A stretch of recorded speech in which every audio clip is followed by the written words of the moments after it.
Well, normally we review bourbon whiskey, but for St. Patrick's Day, we switched to Irish whiskey.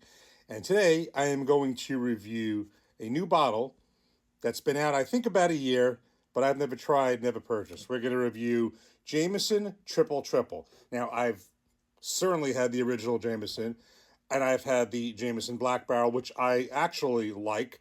I definitely prefer that over the regular Jameson.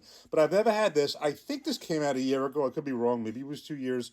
But I think this is I believe, at least one of the newest expressions from Jameson's.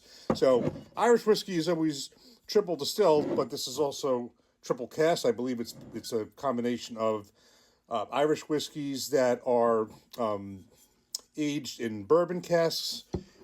This is sherry casks and chestnut casks. 80 proof. Very curious. I thought it was reasonable. It looked like it's about, at least I got this in Bottle King. It looks like it's around $3 more than the regular Jameson. The regular Jameson is selling for $29. This is $32, and the Black Barrel was more than that. So let's pour this in a glass. I'm very curious to see how this is. Okay, it's a screw-off cap. No need to do any cork pop or anything fancy. So got to pour it up. It's like a medium color. It's 80 proof, and again, it's the cask that it's going to be, and including the bourbon. We were talking about casks that have aged something previously, unlike bourbon where it's a new cask. It's never aged anything before. So these casks aged bourbon, some aged sherry, and some are chestnut casks. So let's give it a nose.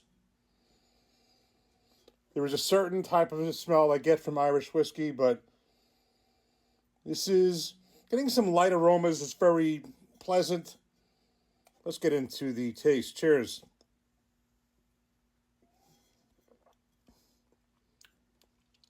That's a very, very light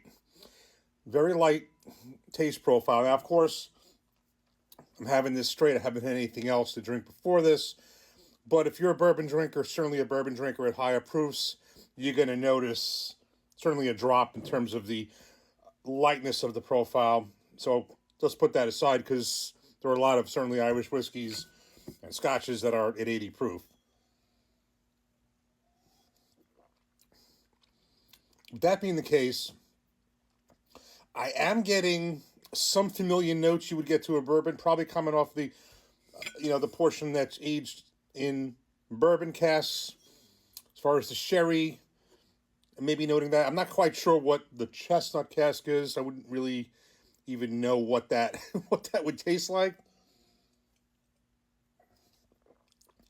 But I will tell you that this is certainly I like this better than the regular Jameson.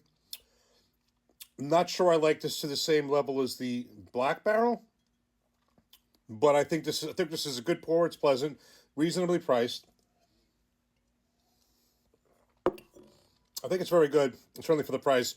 It is, like I said, it's very reasonably priced, but it's not much more than the regular one. I definitely think it's an improvement over that. It's very easy drinking.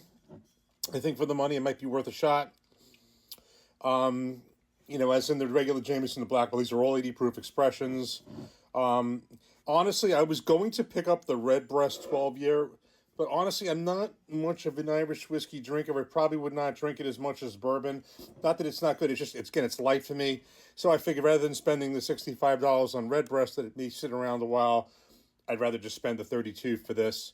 So if you see this, you might be curious to give it a shot. I think it's a good pour. Happy St. Patrick's Day. Cheers.